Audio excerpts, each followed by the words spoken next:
Hello mga idol, sa pagbabalik ni Self Defense Karate Boy. Nandito naman ako mga idol sa babalik ako sa aking video dahil sa mga pahinante, driver, ganun rin sa aking mga kasamahan dyan sa Angels. Nahanap pa rin yung aking video. Parang napagod na sana ako dahil nga matagal na hindi na ako nakapag-vlog, pero kung pagod pala pwede naman magpahinga. Nagpahinga lang ako kaya ngayon lang ako bumalik sa aking video. Ang aking ipapakita doon sa pamamagitan ng tinutukan ka ng baril. Kapag itinutok ang baril, may posibilidad kunting galaw mo lang matik, putok na yon. Pero ang nangyayari, hinawakan lang siya dito ng baril, ibinaba lang yung kamay, parang tinatakot ka lang na barilin.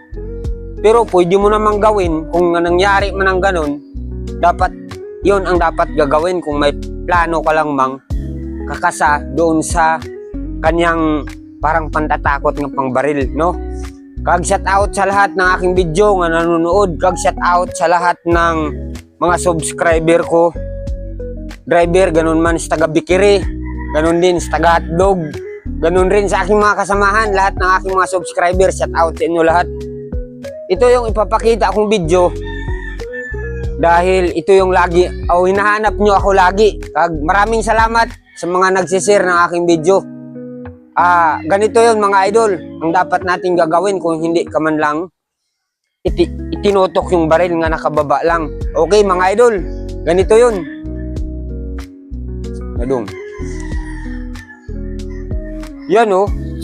Yan, ganito yun mga idol. Pagtutok niya ng baril, pwede kang humansap. Pero kung nakataas yan, hindi ka pwedeng pumalag. Yan, nakatutok, hindi ka pwedeng pumalag kasi kunting kalabit lang, puputok na yan. Kag may posibilidad nga mamatay ka talaga yan dahil kunting kalabit lang, putok na yan. Ang nangyari, ibinaba lang, parang tinatakot ka lang. Sa pagtaas mo ng baril, meaning mga idol, hindi ka pwedeng lumaban, hindi ka lalaban. Pero ang nangyari kay hindi man niya tinaas, may posibilidad pa yan nga matakasan mo mga idol. Ito ang dapat natin gagawin. Pag hawak ng ganito, dito lang mga idol oh. Yan oh. Pag hawak niya ng ganun, dito ka dadaan. Bagsakan mo to, boom! Pwede ba siya makabaril? Takot siya nga tumama yung mukha niya sa lupa. At masakit din to dahil binagsakan mo ng ganun. Pag bumagsak na siya, pwede mo na makuha yung baril dyan kung saan ka dadaan. No mga idol, kasi puputok talaga yan eh. Puputok talaga yan kung nakatutok na. Pero kung ganyan, kailangan pa niyang itaas.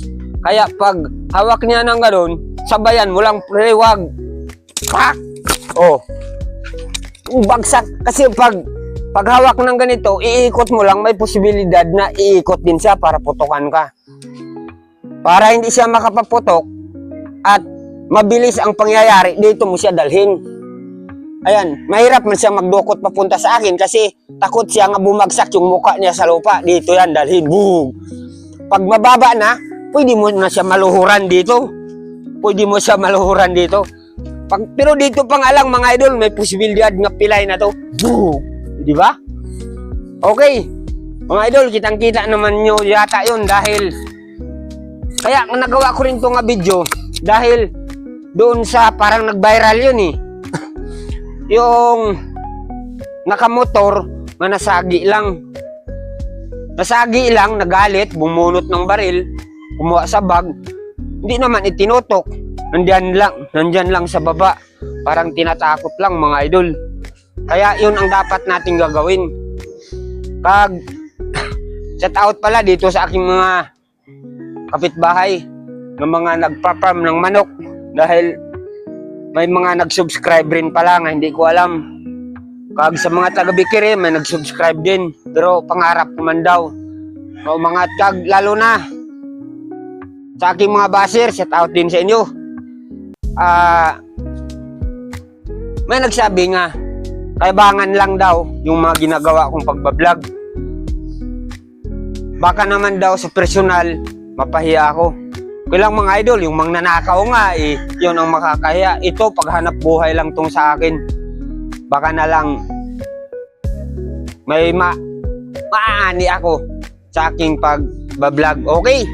Thank you mga idol. I love you. Maraming salamat sa inyo. Yun lang. Thank you.